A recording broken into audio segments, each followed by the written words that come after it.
जय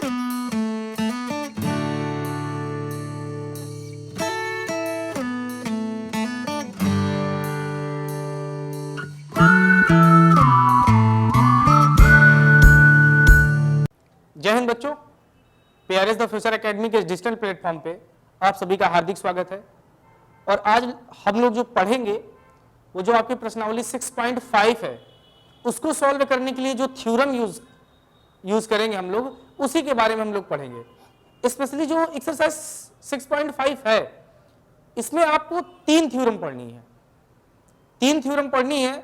बट आपको जो थ्योरम का प्रूविंग है जो एग्जाम में आपके पूछे जा सकते हैं, 3 में से 2 आता है, एक का आपके पास थ्योरम का जो प्रूविंग है वो आपको नहीं करना है। 3 में से केवल आपका 2 थ्योरम इसमें पढ़ना है, पढ़ना तीनों है, प्रूविंग 2 की पढ़नी है। ठीक है, तो अब देखिए ये जो पहला थ्योरम है मतलब 6.5 के लिए जो है प्रमेय 6.7। अब देखिए इसमें ध्यान से पढ़िए, थ्योरम क्या दिया गया है कि यदि किसी समकोण त्रिभुज के समकोण वाले शीर्ष से, तो देखिए एक बार तो आप इसको पढ़ लीजिए, हम तो पढ़े हुए हैं, इसीलिए देखिए क्या करते हैं। यदि किसी समकोण त्रिभुज, तो पहले बात किसकी हो रही, समकोण त्रिभुज की। तो एक समकोण त्रिभुज हम बना लेते हैं, तो आपको अच्छे से पता है कि समकोण त्रिभुज क्या होता है। देखिए अगर हम एक समकोण त्रिभुज बनाए तो ये कुछ इस प्रकार से हमने एक त्रिभुज बना दिया और हम इसको मान लेते हैं कि ये एक समकोण त्रिभुज है। ठीक है, मान लेते हैं कि ये जो त्रिभुज है ए बी और ये सी, जो ए बी सी त्रिभुज है, ये कैसा त्रिभुज है, समकोण त्रिभुज। तो आपके दिमाग में आएगा कि सर समकोण त्रिभुज क्या होता है, तो ध्यान रखिएगा ऐसा त्रिभुज जिसका एक कोण 90 डिग्री का होना चाहिए। मतलब त्रिभुज में 3 कोण होते हैं, 3 कोणों में से अगर कोई भी, चाहे ये, तीनों में से केवल एक कोण अगर 90 डिग्री हो गया तो उस त्रिभुज को हम कहेंगे समकोण त्रिभुज। बात समझ में आई? तो हम मान लेते हैं कि ए बी सी में जो सी है ये हमारा समकोण है, मतलब 90 डिग्री का है। समकोण का मतलब 90 डिग्री। तो तीनों एंगल में से अगर एक कोण का मान 90 डिग्री हो जाता है तो ऐसे त्रिभुज को हम समकोण त्रिभुज कहते हैं। तो एबीसी हमने बना दिया और एबीसी क्या हो गया, एक समकोण त्रिभुज हो गया। यहां तक की बात हम लोगों ने कर लिया। अब उसके बाद बोला है कि किसी समकोण त्रिभुज के समकोण वाले शीर्ष, क्या बोला है, समकोण वाले शीर्ष। तो समकोण का शीर्ष, ये देखो इसमें त्रिभुज में 3 शीर्ष होते हैं, एक शीर्ष ए है, एक शीर्ष बी है, एक शीर्ष सी है। लेकिन कौन सा शीर्ष लेना है, समकोण शीर्ष। तो समकोण इसमें क्या है, सी, तो हमने सी ले लिया। फिर उसके बाद पढ़िए, शीर्ष से कर्ण पर लंब डाला जाए। अब आप अच्छे से जानते हैं कि इन तीनों में एक आधार होगी आपकी, एक लंब होगी आपकी और एक कर्ण होगी आपकी। तो आपको त्रिकोणमिति पढ़ाएंगे तो और अच्छे से, और आप लोग 9th में पढ़ेंगे तो इतना तो जानते होंगे कि किसी समकोण त्रिभुज का कर्ण कौन होता है। अगर जानते हैं तो बहुत अच्छी बात है, नहीं जानते तो ध्यान से सुनिए। किसी भी समकोण त्रिभुज में कर्ण हम उसको कहेंगे, जैसे देखिए यहां पर 90 डिग्री बना है ना, तो 90 डिग्री के अगर जो सामने वाली भुजा है, 90 यहां पर है तो इसके सामने वाली भुजा कौन सी है, एसी। एसी ही हमारा क्या हो जाएगा, एसी ही हमारा कर्ण हो जाएगा। तो ये एसी क्या हो जाएगा, हमारा कर्ण। बात दिमाग में गई, तो ये एसी हो गया हमारा कर्ण। तो वही बोला है कर्ण पर लंब डाला जाए। तो इस पर आप क्या कर दीजिए, लंब डाल दीजिए। तो चलिए इस पे हम एक लंब डाल देते हैं। तो हमने इस प्रकार एक लंब यहां पर डाल दिया। अब ए बी सी इसको माने, इसको हम मान लेते हैं डी पॉइंट। बात समझ में आ गया? तो ये लंब डाला जाए, तो जितनी बात बोला है उसी चीज को हम फिगर के में ड्रॉ कर दे रहे हैं। लंब डाला जाए तो इस लंब के दोनों ओर बने त्रिभुज, अब इस लंब के, देखिए ये सीडी लंब है, सीडी लंब के दोनों त्रिभुज बनना है। एक त्रिभुज बनना है ए डी सी और एक त्रिभुज कौन बनना है, डी बी सी। 2 त्रिभुज बनना है कि नहीं? कौन कौन से त्रिभुज बनने हैं, त्रिभुज ए डी सी, और दूसरा त्रिभुज कौन सा बनना है, डी बी सी। तो दूसरा त्रिभुज बनना है त्रिभुज डी बी सी। ये 2 त्रिभुज बनने हैं। तो दोनों त्रिभुज हमने बना दिया। दोनों ओर बने त्रिभुज के समरूप होते हैं। अब जो दोनों तरफ ये त्रिभुज बनना है समरूप होते हैं तथा परस्पर भी समरूप होते हैं। अब पूरा चित्र समझ गए। अब ये देखिए इसके कहने का मतलब ये, इसके कहने का मतलब है कि अब इस चित्र को अच्छे ध्यान से देखेंगे तो आपको 3 त्रिभुज दिखेंगे। देखिए 3 त्रिभुज कहां पर है, 2 त्रिभुज तो हमने लिख दिया है, एक एडीसी और एक डीबीसी, और एक तो बड़ा वाला त्रिभुज है जो ए बी सी जो पहले ही हमने बनाया था, तो यहां पर 3 त्रिभुज हैं, 2 त्रिभुज छोटे वाले और एक त्रिभुज बड़ा वाला। तो बड़ा वाला क्या है? त्रिभुज ए सी बी, ये 3 त्रिभुज हैं। तो इसने कहा क्या है कि अगर कभी ऐसी कंडीशन होती है कि लंब से, मतलब जो 90 डिग्री बना है हमारा समकोण से, उसके सामने वाली भुजा कर्ण पर अगर कोई लंब डाल देते हैं ना, तो अगर उसको ये इस प्रकार अगर लंब डालते हैं तो देखिए ध्यान सुनिएगा, ये जो पहला वाला छोटा वाला त्रिभुज, ये वाला मतलब एडीसी की बात करें तो ये त्रिभुज एडीसी समरूप होगा। ध्यान से सुनिएगा, बस यही इसमें कंक्लूजन है कि जो त्रिभुज एडीसी है ना, त्रिभुज एडीसी ये समरूप होगा किस त्रिभुज के? बड़े वाले त्रिभुज से। तो बड़ा वाला त्रिभुज क्या है? ए बी सी, तो त्रिभुज ए बी सी। बात समझ में आई? तो अगर ऐसी कंडीशन बनती है तो जो छोटा वाला त्रिभुज होगा ये बड़े वाले त्रिभुज से समरूप होगा। पहली शर्त, पहला चीज हो गया हमको। दूसरा जो है वो ये है कि जो दूसरा वाला ये भी और ये भी सेम वही चीज यहां पर भी होगा। तो जो दूसरा त्रिभुज है डी बी सी है ना, तो जो दूसरा त्रिभुज डी बी सी है ये भी समरूप होगा, ये भी समरूप होगा। किसके समरूप होगा?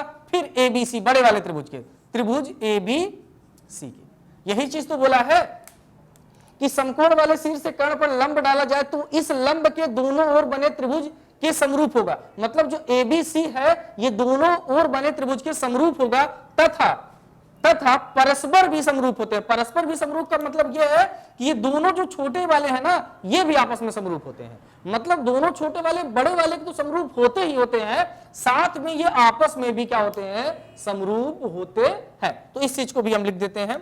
तो तीसरा जो पॉइंट है, तो जो दोनों त्रिभुज है तो त्रिभुज ए डी सी समरूप होगा। दूसरा त्रिभुज कौन है? डी बी सी, त्रिभुज डी बी सी।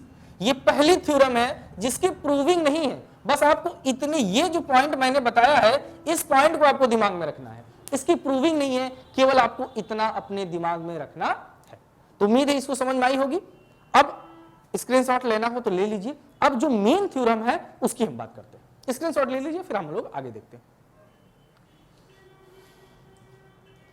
चलिए बच्चों, अब प्रमेय 6.8 देखते हैं। देखिए, अगर मैं ये कहूं कि जो आप चैप्टर 6 पढ़ रहे हैं उसमें जो सबसे महत्वपूर्ण थ्योरम है, अगर मैं इसको बोल दूं कि ये सबसे महत्वपूर्ण थ्योरम है तो मैं गलत नहीं हूंगा। काफी बार एग्जाम में डायरेक्ट ये थ्योरम ही प्रूव करने के लिए आई है, तो बहुत ध्यान से इसको आप लोग दिमाग से पढ़िएगा। चलिए देखते हैं। एक समकोण त्रिभुज में कर्ण का वर्ग शेष दो भुजाओं के वर्गों के योग के बराबर होता है। अब देखिए, इस थ्योरम को एक और नाम से जाना जाता है, ध्यान रखिएगा, इस थ्योरम को पाइथागोरस थ्योरम के भी नाम से जाना जाता है। पाइथागोरस, इनके नाम से तो आप सभी लोग भली भांति परिचित ही होंगे।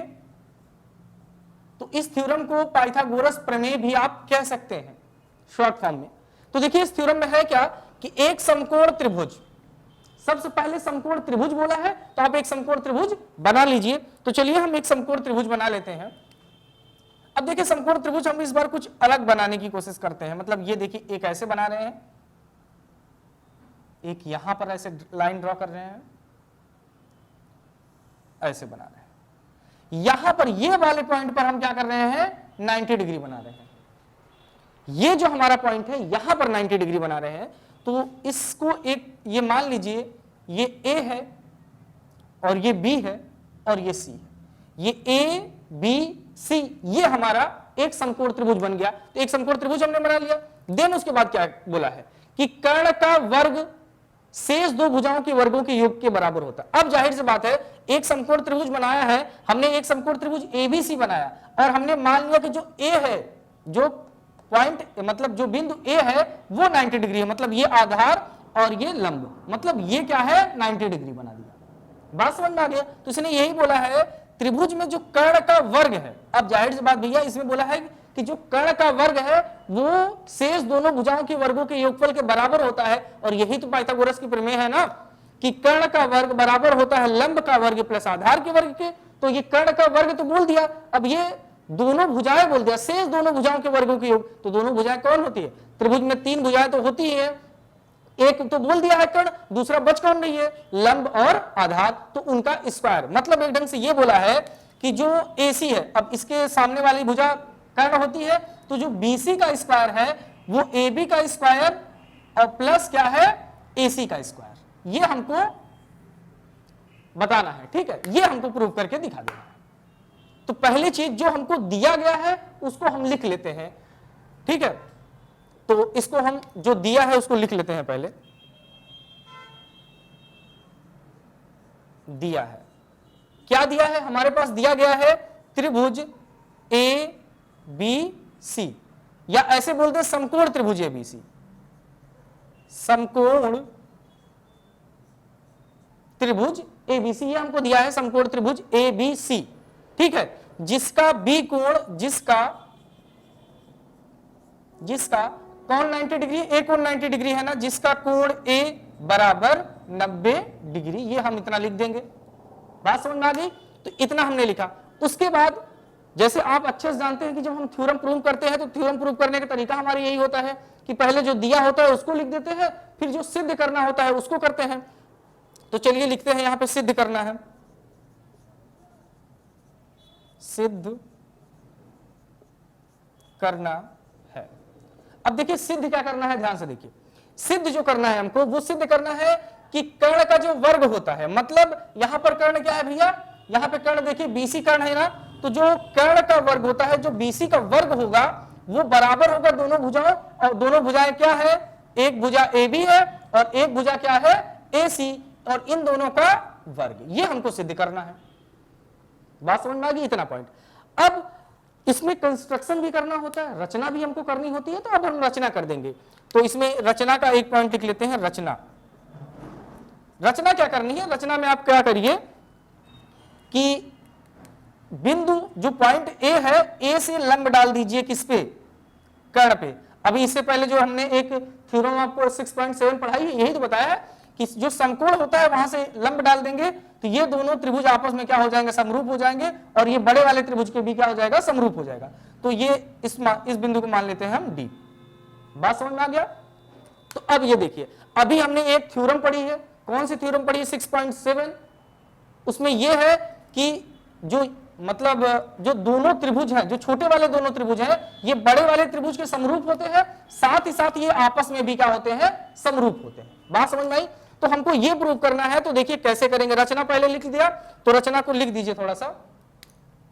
BC पर लंब हमने डाल दिया, BC पर लंब, BC पर हमने लंब डाल दिया, BC है, BC पर लंब डाला है, क्या डाला है हमने, AD, तो BC पर लंब AD डाला। बात समझ में आ गई। अब हमको प्रूविंग करनी है, अब हमको प्रूविंग करनी है, तो देखिए कैसे प्रूविंग करेंगे यहां से।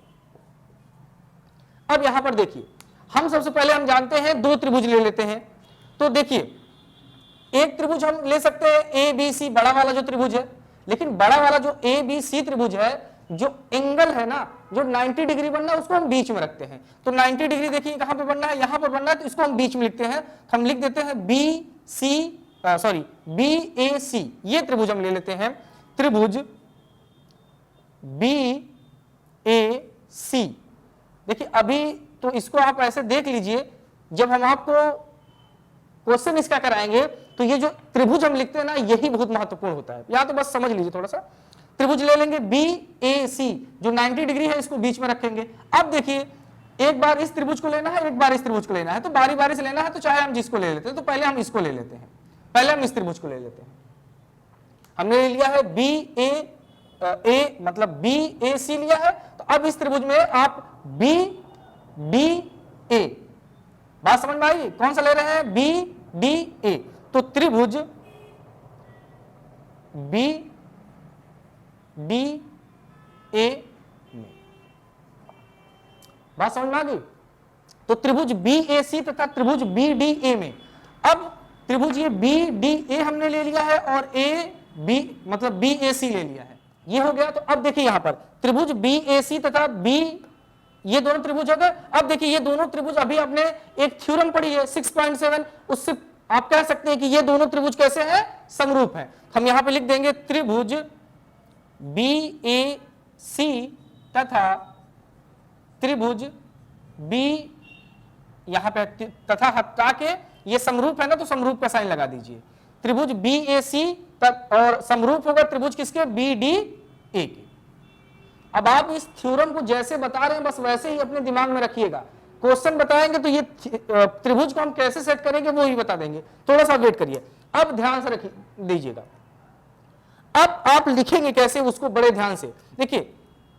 अब जब दो त्रिभुज समरूप होते हैं तो समरूप की थोड़ी प्रॉपर्टी याद करिए, थोड़ा सा अपने दिमाग को पीछे ले जाइए कि अगर दो त्रिभुज आपस में समरूप होते हैं तो उन दोनों त्रिभुज की जो भुजाएं होती हैं, परस्पर जो भुजाएं होती हैं वो भी क्या होती हैं, उनका रेशियो समान होता है। तो जो जैसे ये त्रिभुज हो गया तो AB/BC जो रेशियो नहीं हम बता रहे थे वो रेशियो समान होता है। तो अब इनका रेशियो हम कैसे लिखेंगे, सबसे मेन आपका यही है, रेशियो कैसे लिखेंगे। तो ध्यान दीजिए यहां पर जैसे बता रहे हैं वैसे अपने दिमाग में रखिएगा।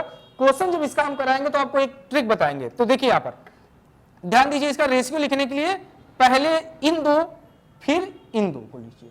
तो पहले इन दोनों का क्या है, BA है तो हम इसको AB भी लिख सकते हैं, तो हम इसको AB लिख दिया, अपॉन इसका BD है तो BD से ही लिखा गया है तो BD लिख दीजिए, बराबर होगा।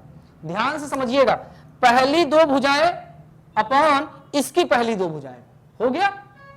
फिर उसके बाद क्या है, इसके ये दोनों लास्ट और इसके दोनों लास्ट। तो इसके दोनों लास्ट क्या है, AC, तो ये AC अपॉन इसके दोनों लास्ट क्या है, AD है। चाहे DA लिखें चाहे AD लिखें बात वही होती, तो हम जो हमारा अल्फाबेट है उसके हिसाब से लिखेंगे। हमने AD लिख दिया। अब ये भी बराबर होता है, किसके बराबर होता है, अब देखिए शुरुआत के दो तो ये हो गया, लास्ट के दो ये हो गया, पहला और लास्ट सेम आप ऐसे ही रखिएगा, नहीं आपका गलत हो जाएगा।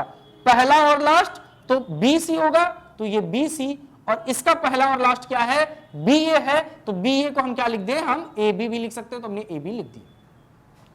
बात समझ में आ गई।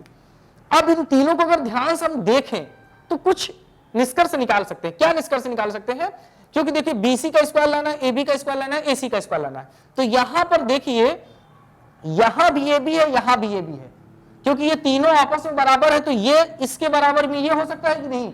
तो अगर इन दोनों को हम बराबर ले लें तो AB का स्क्वायर हो जाएगा और BD और BC का स्क्वायर मिल जाएगा। और देखिए AB के अलावा और किसी का स्क्वायर आप देखेंगे तो नहीं मिल रहा है। देखिए यहां पर AC है लेकिन यहां भी AC नहीं है, यहां भी AC नहीं है, तो AC का स्क्वायर नहीं हो जाएगा। फिर उसको चाहिए हमको AB का स्क्वायर, तो AB का बस स्क्वायर हो रहा है। हम क्या लिख सकते हैं इसको, हम लिख सकते हैं, इधर देख लीजिए, इधर बता दे रहे हैं, इसको हम लिख सकते हैं AB अपॉन BD बराबर होगा किसके, BC अपॉन AB के। अब इनका क्या कर दीजिए, क्रॉस मल्टीप्लाई, तो AB का मल्टीप्लाई AB में करेंगे तो ये हो जाएगा AB का स्क्वायर बराबर BC का मल्टीप्लाई अगर BD में करेंगे तो BC मल्टीप्लाई BD। इसको ऐसे ही रहने दीजिए और इसको मान लीजिए इक्वेशन नंबर फर्स्ट। बात समझ में आ गई, इसको हमने मान लिया इक्वेशन नंबर फर्स्ट। अब सेम जो प्रोसेस आपने इस त्रिभुज को और बड़े वाले त्रिभुज को लेकर किया है, सेम यही प्रोसेस आप इस त्रिभुज को और फिर बड़े वाले त्रिभुज को लेकर करिए। तो हम लिखते हैं पुनः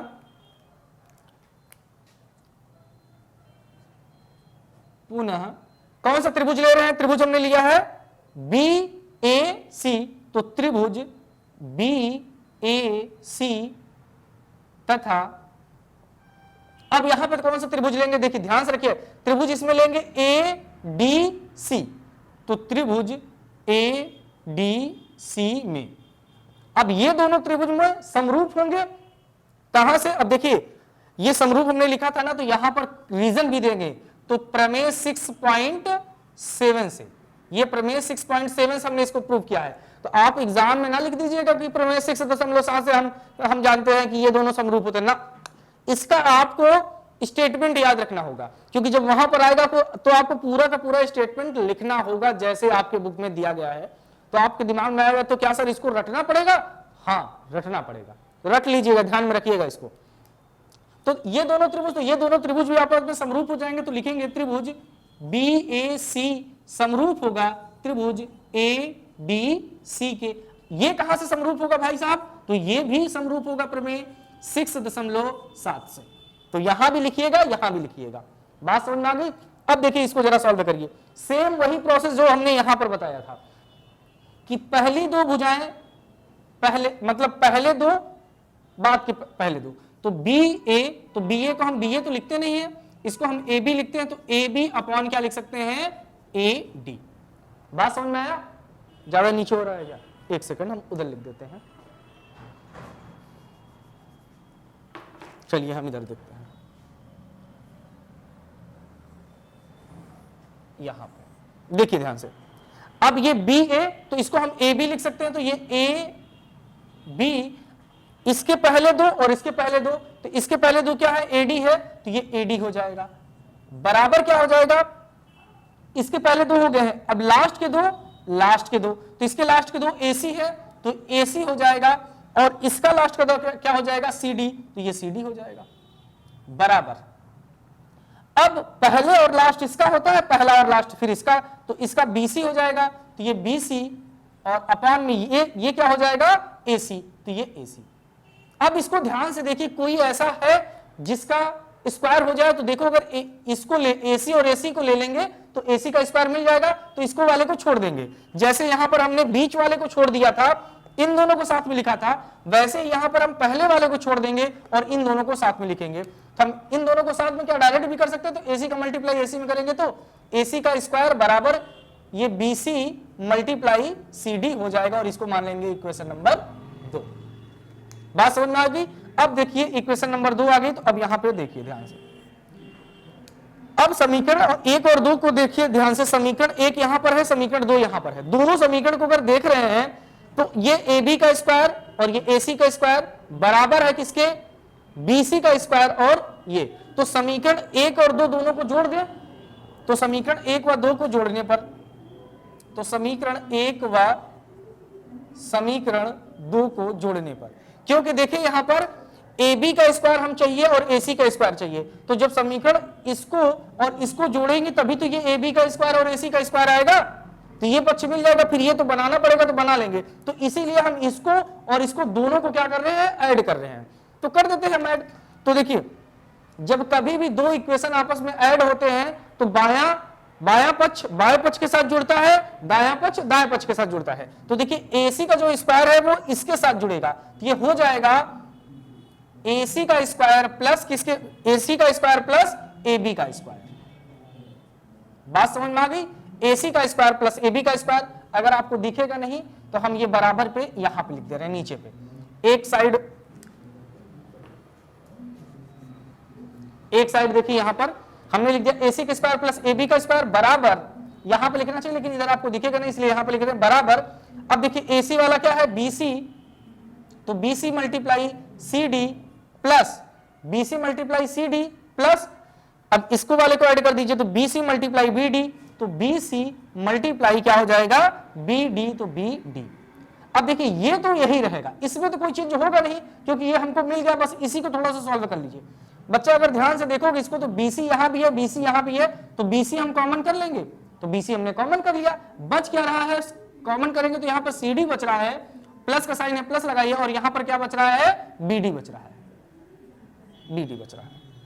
समझ में आ गया?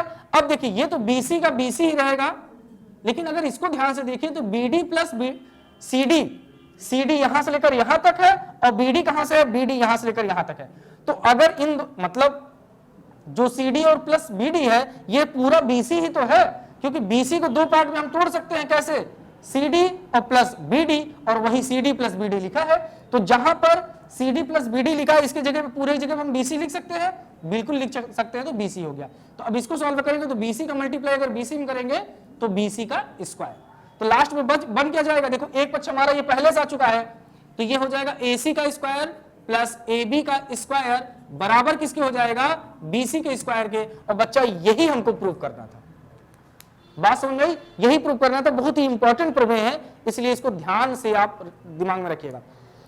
बहुत ही सरल प्रमेय है, बहुत ही सिंपल प्रमेय है, बस दिमाग आपको कहां पर रखना है मैं आपको पहले से कर दे रहा हूं। ये जो समरूपता की प्रमेय, समरूपता लिखते हैं, यहां पर ध्यान रखिएगा, इनका जो बी ए सी है हमने क्यों लिखा, अगर आप ए बी सी लिख देंगे तो गलत हो जाएगा, आप इसको बी डी की जगह पे ए डी बी लिख देंगे गलत हो जाएगा, तो सेम ऐसे अपने दिमाग में रखिएगा। और दिमाग में रखने के बाद अभी मैं इसको कैसे लिखा हूं ये भी बताऊंगा लेकिन क्वेश्चन में, क्योंकि यहां अगर मैं वो चीज प्रूव करने लगता तो ये क्वेश्चन काफी कॉम्प्लिकेटेड हो जाता, मतलब ये थ्योरम। क्यों? क्योंकि इसके लिए अगर वो चीज जानना है आपको तो उसके लिए सबसे पहले आपको इन दोनों थ्योरम को समरूप प्रूव करना होगा, तो वो काफी लेंदी हो जाता। तो बस आप इसको दिमाग में इतना ही रखिए, उसके बाद क्वेश्चन आएगा तो बता दूंगा, तो वो तो आपको आसान हो जाएगा। तो बस इतना रखने के बाद आप क्या करिए, पहली दो भुजाएं, पहले दो ये बटे पहले दो ये, तो A B upon B D कर दिया। फिर लास्ट के दो, पहला और लास्ट, सेम यही काम यहां भी करना है। और दोनों को क्या, इक्वेशन यहां आएगा, एक इक्वेशन यहां आएगा, इन दोनों इक्वेशन को जोड़ दीजिए, जोड़ने के बाद ये प्रोसेस करके आप हल कर सकते हैं। फिर स्क्रीनशॉट लीजिए। फिर इसकी एक प्रमेय और बची है, उसको भी आज हम लोग देख लेते हैं। चलिए बच्चों, ये जो प्रमेय आपकी 6.9 है इसको देखते हैं। ये भी इंपॉर्टेंट ही प्रमेय में कह सकते हैं। अब ये जो प्रमेय है वो जो पाइथागोरस प्रमेय आपने अभी पढ़ा है, आपने अभी पाइथागोरस प्रमेय पढ़ा ना, ये पाइथागोरस प्रमेय का क्या है, उल्टा है, मतलब विलोम है। क्या है? विलोम। पाइथागोरस का क्या है, ये विलोम है। तो आपने जो पाइथागोरस प्रमेय में पढ़ा है वो आपको मतलब जो पढ़ा है उसका अपोजिट इसमें है। देखिए क्या है,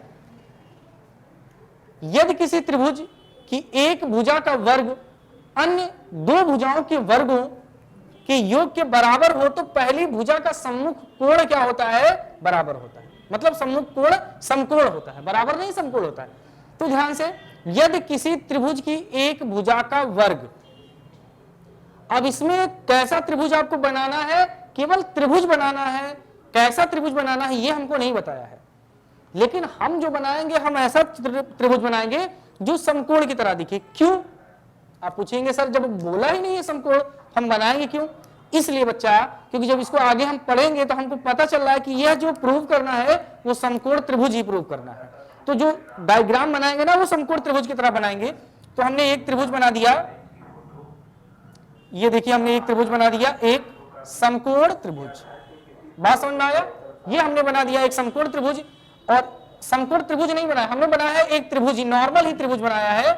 ए बी इसका नाम दे देते हैं, सी इसका दे देते हैं, ठीक है। तो एक त्रिभुज की एक भुजा का वर्ग। अब इसकी जो एक भुजा का वर्ग है, अब इसकी में से कोई एक भुजा ले लेते हैं, लेकिन हमको पता है कि हम कौन सी भुजा लेंगे। हम कर्ण वाली, बहुत हम लोग चालू इंसान है ना, बहुत समझदार इंसान है, तो कोई भुजा नहीं लेंगे। हम कौन सी भुजा लेंगे, हम ये वाली लेंगे, कर्ण वाली लेंगे। और हमको पता है कि कर्ण इसमें है क्या, कर्ण हमारा एसी है। समझ में आ रहा है? ये हमको बुद्धू समझ रहा है कि हम लोगों को कुछ पता ही नहीं है। तो हम लोगों को सब पता है, हम लोग अपने हिसाब से लेंगे। तो हम लोग ए बी नहीं लेंगे, बी सी नहीं लेंगे, हम लोग ए सी लेंगे। बात समझ में आ रही है? तो इसमें पहले इतना चीज दिया है तो ये चीज हम लिख लेते हैं, जो दिया है उसको हम लिख लेते हैं, जो सिद्ध करना है उसको भी लिख लेते हैं। तो पहले हमको दिया है, हमारे पास है क्या, त्रिभुज ए बी सी। हमारे पास क्या है, त्रिभुज ए बी सी है, ठीक है। त्रिभुज ए बी सी दिया गया है। और क्या दिया गया है, यदि किसी त्रिभुज की एक भुजा का वर्ग, तो किसी एक भुजा का वर्ग ये भी हमको दिया है। तो किसी एक भुजा का जो वर्ग है वो अन्य दोनों भुजाओं के वर्गों के योग के बराबर होता है, ये भी हमको दिया है। तो किसी एक भुजा का वर्ग मतलब जो AC का वर्ग है, ये AC का वर्ग बराबर है शेष दोनों भुजाओं के वर्गों के योग के। तो दो भुजा, एक भुजा BC हो गई, तो BC का वर्ग प्लस AB का वर्ग, ये हमको दिया गया है। बात समझ में आ गई? ये हमको दिया गया है। अब हमको सिद्ध क्या करना है, बराबर हो, तो ये हमको दिया है। तो पहली भुजा का सम्मुख कोण क्या होता है, समकोण होता है। तो जो पहली भुजा, मतलब जो पहली भुजा जो जिसको हमने माना है ना कि एक भुजा, तो ये पहली भुजा क्या है, पहली भुजा AC है, तो इसका सम्मुख का कोण क्या होगा, B। तो हमको सिद्ध जो करना है बच्चा, सिद्ध हमको करना है, सिद्ध हमको करना यह है कि कोण B बराबर समकोण। और समकोण का क्या मतलब होता है, समकोण का मतलब होता है 90 डिग्री। ये हमको प्रूव करना है कि जो कोण B है वो 90 डिग्री है। अब देखिए यहां पर एक बहुत महत्वपूर्ण पॉइंट ये वो है रचना। ये रचना वाला पॉइंट जरूर आप याद रखिएगा। और बाकी क्योंकि रचना भूल जाएंगे तो आप सब भूल जाएंगे, क्या पढ़े कुछ नहीं समझ में आ रहा। लेकिन अगर रचना आपको याद है, रिलैक्स, ठीक है। तो जो एक ढंग से हम ये भी कह सकते हैं कि जितनी भी थ्योरम है, आपको जो इनके स्टेप है ना वो आपको दिमाग में रखने होंगे। क्योंकि कोई क्वेश्चन नहीं है कि आपको 2 + 2 आ गया तो आप बताएंगे 2 + 2 4 होता तो 4 लिख देंगे। तो इसमें आपको दिमाग में रखना होगा, बिना दिमाग में रख के सॉल्व इसको कर ही नहीं पाएंगे जितनी प्रमेय है। और मैं इतनी गारंटी के साथ कह रहा हूं जितनी इसमें आपने प्रमेय पढ़ा है, एक प्रमेय तो हर हाल में आना है, तो आप इस एक प्रमेय को इग्नोर मत करिएगा। आपके पास मानिए 6.9 हम पढ़ रहे हैं, तो मतलब इससे पहले हमने 8 प्रमेय पढ़ लिया है, 9 प्रमेय, इसको भी ले लें तो 9। अगर 9 प्रमेय में से 2-3 इंपॉर्टेंट तो बिल्कुल नहीं है, जो जो इंपॉर्टेंट है बताया है। अगर उसी 4-5 प्रमेय इंपॉर्टेंट है, अगर 4 से 5 प्रमेय को अपने दिमाग में आप रख रहे हैं, तो उनमें में से एक क्वेश्चन तो हर हाल में आना है। तो भैया हम उस चीज को छोड़े क्यों कि हम ये पेपर आउट है कि एक प्रमेय आने आनी है, तो 5 प्रमेय इंपॉर्टेंट है तो 5 को दिमाग में रख लो, 5 में एक तो आएगी ही आएगी, ये आपको सोचना है।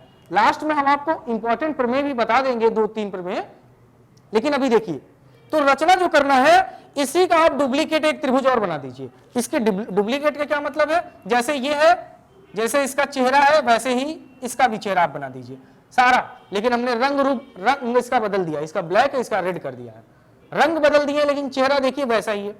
नाम भी बदल देते हैं, PQR, बात समझ में आ गया, हमने इसको मान लिया है PQR।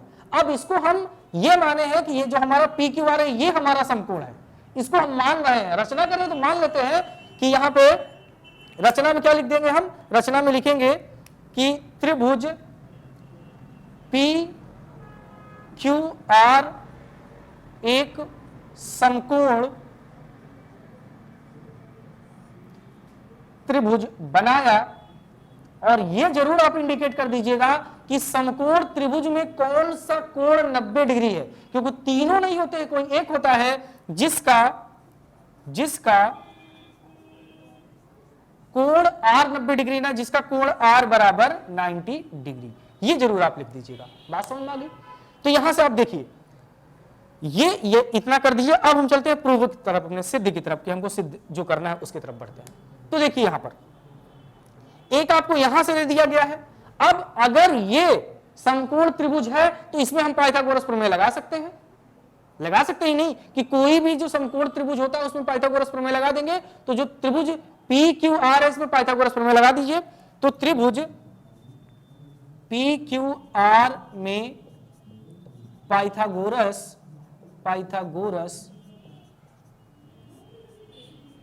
प्रमेय से, अब इसमें पाइथागोरस से प्रमेय लगाएंगे तो हमको पाइथागोरस प्रमेय अच्छे से रट गई है कि जो कर्ण का स्क्वायर होता है वो शेष दोनों भुजाओं के वर्गों के योग के बराबर होता है। तो कर्ण इसमें क्या है, कर्ण हमारा है PQ, कर्ण हमारा PQ है, तो ये PQ का स्क्वायर बराबर होगा, ये PQ का स्क्वायर बराबर होगा किसके, दोनों भुजाओं, तो दोनों भुजाएं PR दिया है, तो PR के स्क्वायर के और प्लस QR के स्क्वायर के, तो QR के स्क्वायर के ये बराबर होगा। ये हम लिख सकते हैं, क्यों, हमको पता है। बात समझ में आया? तो ऐसा भी कर सकते हैं, हम इसको इक्वेशन नंबर 1 मान लें और इसको इक्वेशन नंबर 2 मान लें। बात समझ में आई? तो हम ये लिख सकते हैं कि PQR में पाइथागोरस प्रमेय। ये एक पॉइंट हम यहां पे थोड़ा सा और जोड़ना चाहेंगे कि जो ये हमने बताया ना कि ये सेम, हंसी में थोड़ा सा निकल गया, हमने बताया ना कि इनका जो स्ट्रक्चर बनाएंगे वो सेम बनाएंगे, बस रंग बदल देंगे, इसका ब्लैक कर दिया, इसका व्हाइट। तो स्ट्रक्चर कहने का मतलब बच्चा ये है कि इसकी जो भुजा AB है ये PQ के बराबर है। तो इस चीज को भी हम यहाँ पे मेंशन करेंगे कि जो भुजा AB है, जो भुजा AB है ये किसके बराबर हम बनाए हैं, PQ, PR, मतलब PR उतना ही हम बनाएंगे। रचना करना है तो रचना का मतलब होता है हम कुछ भी कर सकते हैं, तो ये PR हम उतना ही बड़ा बनाएंगे जितना AB है। तो हमने ये लिख दिया PR, इसका टांग कहीं और चली जा रही है, ये पहली चीज। दूसरी चीज कि जो ये इसकी भुजा BC है, तो BC के बराबर हम ये वाली भुजा बनाएंगे RQ या QR, इतना आपको दिमाग में रखना है। अब आप बोलेंगे सर इसका छोड़ दो, इसकी कोई मतलब नहीं, हमको केवल इन्हीं दोनों से मतलब है, इन दोनों की बात हम करते हैं। बात समझ में आ गई? अब ये देखिए समीकरण नंबर 2 में, देखिए समीकरण नंबर 2 को ध्यान से देखिए, PR यहां पर दे है और PR किसके बराबर है, AB के बराबर है। अब भाई साहब QR यहां पर है और QR किसके बराबर है, BC के बराबर है। तो ये जब दोनों बराबर हैं तो चाहे PR की जगह पे हम AB भी तो लिख सकते हैं ना, लिख सकते हैं, हाँ चलिए लिख देते हैं। तो अब इसको लिखेंगे बच्चा, तो लिखेंगे PQ स्क्वायर बराबर PR की जगह पे क्या लिख दें हम, AB लिख दें, तो ये AB का स्क्वायर हो जाएगा। दिख रहा है कि नहीं जी, कुछ ज्यादा नीचे हो गया, नीचे हो गया, छोड़ दो, उधर लिखते हैं। चलिए यहां पर देखिए, अब पी क्यू स्क्वायर है तो आप लिख दीजिए इसको पी क्यू का स्क्वायर बराबर, अब देखिए यहां पर पी आर है और पी आर की जगह पे क्या है ए बी का स्क्वायर प्लस प्लस है, प्लस लगा दिए। अब क्यू आर और क्यू आर की जगह पे क्या है बी सी, तो ये बी सी का, तो बी सी का स्क्वायर। अब इसको मान लीजिए आप इक्वेशन नंबर थर्ड, और इक्वेशन नंबर थर्ड और इक्वेशन नंबर फर्स्ट को जरा देखिए ध्यान से, तो देखो क्या है इक्वेशन नंबर थर्ड और इक्वेशन नंबर फर्स्ट, इसका गधों ये देखो, इसका ये पक्ष बराबर है कि नहीं, कि ए बी का स्क्वायर है। अब उल्टा हो गया है, मतलब यहां पर ए बी बाद में है, यहां पर ए बी पहले है, प्लस करके यहां पर बीसी का स्क्वायर है, यहां बीसी का स्क्वायर, मतलब इसका देखो एक पक्ष बराबर है, ये पक्ष बराबर है और ये भी पक्ष बराबर है। जब दोनों पक्ष बराबर है तो ये वाला पक्ष ही बराबर हो जाएगा कि नहीं, बात समझ में आ रही, तराजू है भैया, देख लीजिए इसका ये पक्ष बराबर इसके, तो ये दोनों भी आपस में बराबर हो जाएंगे। हम लिख सकते हैं समीकरण 1 व 2 से, तो समीकरण 1 व 2 से हम क्या लिख सकते हैं कि AC का स्क्वायर बराबर पी क्यू का स्क्वायर, तो AC का स्क्वायर बराबर पी क्यू का स्क्वायर। बात समझ में आई, हमने ये क्यों लिख दिया है बच्चा, क्योंकि ये इसका एक ये पक्ष बराबर इसके ये पक्ष के बराबर क्या है, तो ये दोनों भी आपस में बराबर हो जाएंगे, तो हमने ये लिख दिया। अब ध्यान से देखो, जैसे हम ये इक्वेशन कभी पढ़ते हैं ना कि -3 बराबर -x, तो इधर भी माइनस रहता है इधर भी माइनस रहता है, तो काट देते हैं। हम ऐसे भी पढ़ते हैं 3x बराबर 3y, तो इधर भी 3 है इधर भी 3 है, तो 3 से 3 काट देते हैं, तो सेम यही होगा। देखो बच्चों यहां भी स्क्वायर है यहां भी स्क्वायर है, तो स्क्वायर से स्क्वायर क्या हो जाएगा, कैंसिल हो जाएगा, तो ये बचेगा क्या, बचेगा AC बराबर PQ। बात समझ में आ गई। अब ध्यान से देखिए AC बराबर PQ के, अभी देखिए हम इन दोनों को तो मान लिए थे कि ये दोनों आपस में बराबर है, लेकिन AC और PQ को हमने नहीं माना था बराबर है, बट हमने जब सॉल्व किया तो बाद में पता चल रहा है कि भाई साहब AC का भी रूप इसी की तरह है, इसका भी आकार कैसे इसी की तरह है। तो जब तीनों भुजाएं, आप ध्यान रखो थोड़ा पीछे वाले थ्योरम याद करो, कि जब तीनों भुजाएं मतलब दो त्रिभुज की तीनों भुजाएं आपस में बराबर हो जाए तो वो त्रिभुज कैसा होता है, वो त्रिभुज समरूप नहीं सर्वांगसम होता है। सर्वांगसम को जरा सा याद करिए, जब मैंने वो थ्योरम बताई थी मैंने बताया था कि जब तीनों त्रिभुज की तीनों भुजाएं दूसरे त्रिभुज की तीनों भुजाओं के आपस में परस्पर बराबर है तो वो त्रिभुज कैसा होता है, सर्वांगसम होता है। तो देखो दो यहां से और एक यहां से प्रूफ, तो इसी चीज को हम थोड़ा सा लिख देते हैं।